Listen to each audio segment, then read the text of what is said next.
आकलन दैनिक, साप्ताहिक और आवधिक पर। आकलन कितने प्रकार के होते हैं? आकलन 3 प्रकार के होते हैं जो आपके स्क्रीन के सामने हैं। पहला कौन सा है? दैनिक आकलन। दूसरा कौन सा है? साप्ताहिक आकलन। और तीसरा कौन सा है? आवधिक आकलन। तो आकलन किस किस कक्षाओं के लिए होगा? कक्षा 1 और कक्षा 2 के लिए होगा। इसलिए ध्यान से अपन को समझना है कि कक्षा 1 और 2 के बच्चों की परीक्षाएं नहीं होंगी। यही आवधिक आकलन के ही आधार पर बच्चों का एचपीसी कंप्लीट किया जाएगा। इसलिए ध्यान से समझना है। अब ये जो आपका दैनिक आकलन है, एक कब होता है? नाम से ही स्पष्ट है। दैनिक आकलन ये रोजाना होता है, पर डे होता है। और कहां से इसको करवाते हैं अपन लोग? बच्चों के जो अभ्यास पुस्तिकाएं हैं, 70 मिनट के पीरियड में अपन लोग जैसे बताए हैं कि क्या क्या क्या क्या करना है। इसके बाद जो दक्षता पर अपन लोग आते हैं, दक्षता अभ्यास पर, वो कितने मिनट का है? कितने मिनट का पीरियड है? 25 मिनट का है। तो 25 मिनट में 10 मिनट बच्चे कहां पे काम करेंगे? अभ्यास पुस्तिका में। और 15 मिनट आपको क्या करना है? उसके अभ्यास पुस्तिका को चेक करना है। तो ये जो पर डे का दैनिक अभ्यास होगा बच्चों का, ये कहां मिलेगा? कहां से करेंगे हम? कहां से करेंगे? बच्चों के अभ्यास पुस्तिका से, जिसको बोलते हैं वर्ग बुक। ठीक है। उसमें लिखा है कि प्रथम सप्ताह का प्रथम दिवस का कार्य, प्रथम सप्ताह का द्वितीय दिवस का कार्य, प्रथम सप्ताह के तृतीय दिवस का कार्य, और प्रथम सप्ताह तक में बच्चों को पढ़ाना है। पढ़ाने अभ्यास का उसी में काम को करना है। ठीक है, ये बात क्लियर हो गई। अब आते हैं कहां साहब? साप्ताहिक आकलन होता है। ये साप्ताहिक आकलन कब होगा? ये साप्ताहिक आकलन जो है आपके सप्ताह के, जो सप्ताह है, कोई भी सप्ताह होगा उसके लास्ट में होगा। मतलब 6वें दिवस। कब होगा? 6वें दिवस। और उस 6वें दिवस में क्या अवधारणाएं होंगी? जो 5 दिवस तक हमने बच्चों को सिखाया है इसके पूर्व, वही अवधारणाएं किस दिवस होंगी? 6वें दिवस होगी। और वो कहाँ है? बच्चों की वो भी अभ्यास पुस्तिका में वो लिखा है कि ये 6वें दिवस के का साप्ताहिक। ठीक है, तो उसको कर लेंगे। उसमें भी कोई ट्रैकर वगैरह कंप्लीट नहीं करना है। लेकिन ये जरूर है कि जो बच्चा जो अवधारणा को नहीं कर पाया है, उसके लिए अपन को उसका सहयोग करना है। ठीक है। अब आगे आते हैं। आपका अगला है क्या? आवधिक। आवधिक मतलब जो आवधिक सप्ताह, जैसे हम इसको ये कहें, इसको ऐसे देख लेते हैं कि अगर हम इसको ऐसे कहें कि मासिक, अर्धवार्षिक और वार्षिक पहले जो होता था। ठीक है, तो ये 3 आवधिक आकलन आपके होंगे, जो 10वें सप्ताह में होंगे, 20 सप्ताह में होंगे और 30 सप्ताह में होंगे। उसमें क्या करना है, अब ये महत्वपूर्ण बातें हैं। इसके पहले क्या होता था, अब क्या होगा?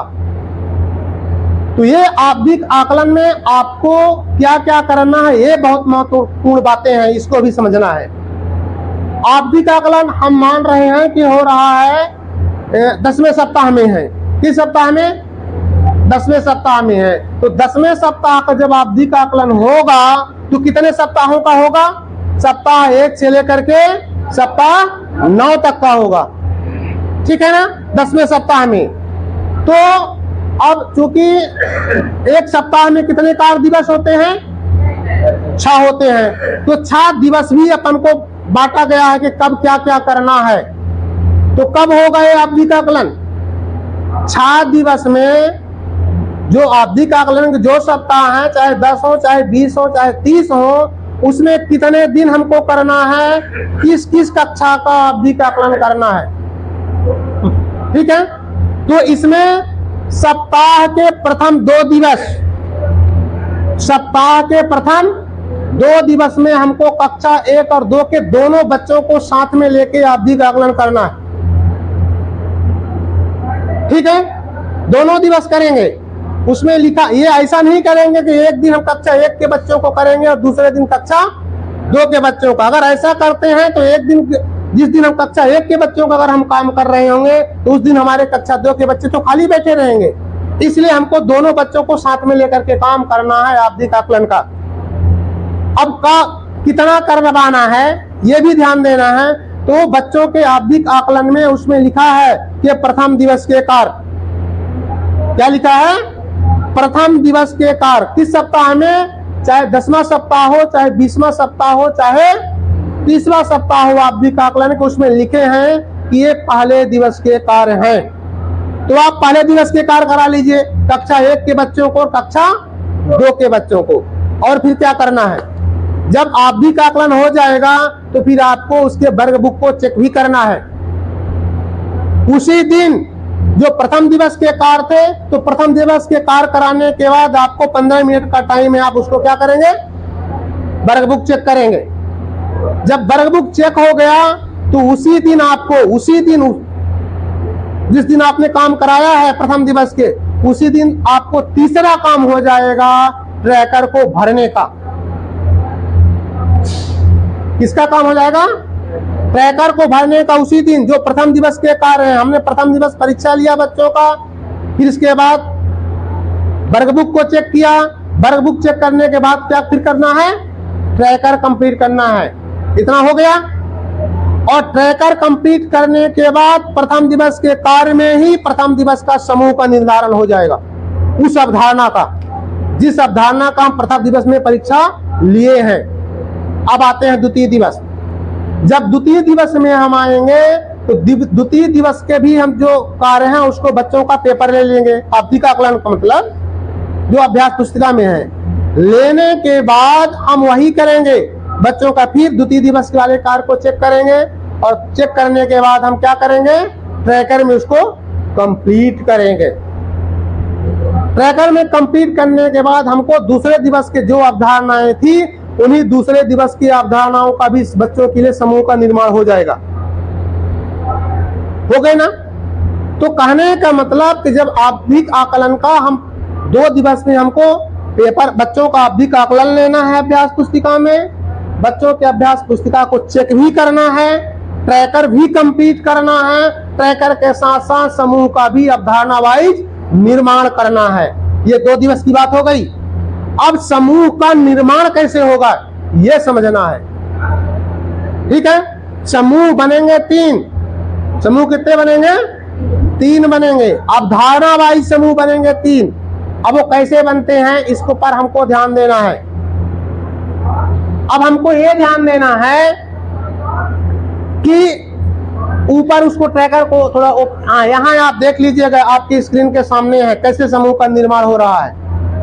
ये ऊपर जो लिखा है साहब, यहाँ पे लिखेंगे क्रमांक, ये लिखा है विद्यार्थी का नाम, ये समय, गुणा, भाग, मुद्रा, आंकड़े, ये सब ऊपर जो लिखा है, ये क्या लिखा है? अवधारणा। ये क्या लिखा है? अवधारणा। ध्यान से देख रहे हैं ना, सुनिएगा, ये अवधारणा लिखा है। और जो नीचे लिखे हैं उसके क्या है? उप अवधारणा। हमने कहा क्या है, समूह का निर्माण किसमें होगा? अवधारणा वाइज होगा कि उप अवधारणा वाइज? क्या होगा? अवधारणा वाइज होगा। जैसे यहाँ पे ये आप देखिए समय में, ये समय में उप अवधारणा कितने हैं? 1, 2, 3 और 4 हैं। ठीक है, लेकिन इन चारों में से समूह का निर्माण हमारा जो होगा ये अवधारणा वाइज होगा समय पर। इसमें आइए, इसका अलग समूह बनेगा, इसका अलग समूह बनेगा, मुद्रा का अलग समूह बनेगा, आंकड़े का अलग समूह बनेगा, संख्याओं की अवधारणा का अलग समूह, जोड़ का अलग, घटाव का अलग। कैसे बनेगा अब देखते हैं। जो ये आपके ऊपर ये लिखा है, कुल प्रश्नों की संख्या ये अंकित कर रहा है। क्या लिखा है? कुल प्रश्नों की संख्या 3 है ना? फिर यहाँ पे क्या है? 1। यहाँ पे क्या है? यहाँ पे क्या है? 2। कुल प्रश्न कितने हो गए? कुल प्रश्न यहाँ देख लेते हैं। ये है 3, 4, 5, 6, 7, 8 टोटल प्रश्न हो गए उस अवधारणा के। उस अवधारणा के कितने प्रश्न हो गए? 8, समय की अवधारणा के। अब 8 प्रश्नों में हमको ये देखना है कि 8 प्रश्न में से बच्चा कितना प्रश्न कर पाया। पर उसके पहले हमको ये देखना है कि 3 प्रश्न में से उसने बच्चा कितना प्रश्न सही किया। ये टोटल प्रश्नों की संख्या है साहब। ये 3 प्रश्न हैं, तो जितना प्रश्न उसने सही किया होगा तो यहाँ पर उसकी हम संख्या लिख देंगे बच्चे के नाम के सामने। मान लीजिए वो बच्चे का नाम रमेश है और रमेश ने समय के अवधारणा की जो बात थी, दिन, सप्ताह और माह, जो ये उप अवधारणा था, इसमें जो 3 प्रश्न थे तो 3 प्रश्नों में इसने 2 ही सही किया। तो यहाँ पे क्या लिख देंगे? क्या लिख देंगे? 2 लिखेंगे। मतलब जितना सही किया होगा। अगर एक भी नहीं किया है तो क्या लिख देंगे? 0। ठीक है, या कि डैश कर देंगे। ठीक है, इसी तरह इसमें भी देख लेंगे कितना किया, इतना हो गया, पूरा देख लिए। देखने के बाद अब हमको ये देखना है कि जो बच्चे हैं हमारे स्कूल में, कितने बच्चों ने कितना सही किया होगा। उसके लिए क्या करना है? उसके लिए ये देखना है कि जो बच्चे हमारे हैं वो बच्चे उस समय के अवधारणा में कितने बच्चे ऐसे हैं जो 70% से ज्यादा किए हैं। कितने परसेंट से? 70%। ठीक है, तो 70% से कितने बच्चे ज्यादा किए हैं? 70 से लेकर के ऊपर 100 तक वाले बच्चे पहले समूह में होंगे। 70% से लेकर के 100, ये चेंज हो गया। पहले 67 था। ठीक है, अब 70 से लेकर के 100 वाले किस समूह में चले जाएंगे? एक समूह में, फर्स्ट समूह। अब आते हैं दूसरे में, तो दूसरे समूह में कौन होंगे? दूसरे समूह में वो होंगे जो 50 से लेकर के 70 के बीच में है। मतलब 50% से लेकर के 70% के बीच में जो आ रहे हैं, जो हल किए हैं, वो किस समूह में चले जाएंगे? दूसरे समूह में। अब तीसरे समूह में कौन आएंगे? तीसरे समूह में वो बच्चे आएंगे कि 0 से लेकर के 50 के बीच वाले हैं। ये 3 समूह बन गए। 3 समूह बन गए। अब जो पहला समूह वाला हमारा है, उस समूह के बच्चे क्या करेंगे कि दूसरे समूह वाले को सिखाएंगे। और जो तीसरा समूह है उसमें टीचर काम करेगा। क्या करेगा? टीचर काम करेगा। अब इस तरह यहाँ पूरे समूह बनेंगे। तो आपको क्या लगता है? बहुत समूह बन जाएंगे, लग रहा है ना? लेकिन अवधारणा बाई ही समूह बनेंगे। अब अपन को जब ये समूह का निर्धारण हो गया, किस दिन? दूसरे दिन ही हो गया। पहले और दूसरे दिन हो गया। तो अब हमारे पास कितने दिन टाइम बचता है? 4 दिन टाइम बचता है। कितने दिन बचता है? तो 4 दिन में हमको ये काम कराना है जो 70-70 मिनट का टाइम है। अब हमको क्या करना है कि भाई ये सब काम कर रहे हैं बच्चे, तो हमको ये देखना है कि कौन सा अवधारणा ऐसा है जो ज्यादा क्लिष्ट है और उस समूह में ज्यादा बच्चे हैं। तो हमको थोड़ा उसको ज्यादा टाइम देना पड़ेगा। उसको हमको क्या देना पड़ेगा? ज्यादा टाइम देना पड़ेगा। तो समूह का निर्धारण कैसे होगा? अवधारणा वाइज होगा। और ये समझिएगा, ये 10 समूह की, अगर 10वें सप्ताह आवधिक आकलन की हम बात करते हैं, मतलब पहला आवधिक आकलन जो 10वां सप्ताह में होगा, इसमें टोटल प्रश्नों की संख्या रहेगी 18। टोटल प्रश्नों की संख्या कितनी रहेगी? 18 रहेगी 10वें सप्ताह के आवधिक आकलन में। अब हम जाते हैं कहां पे? दूसरे आवधिक आकलन में।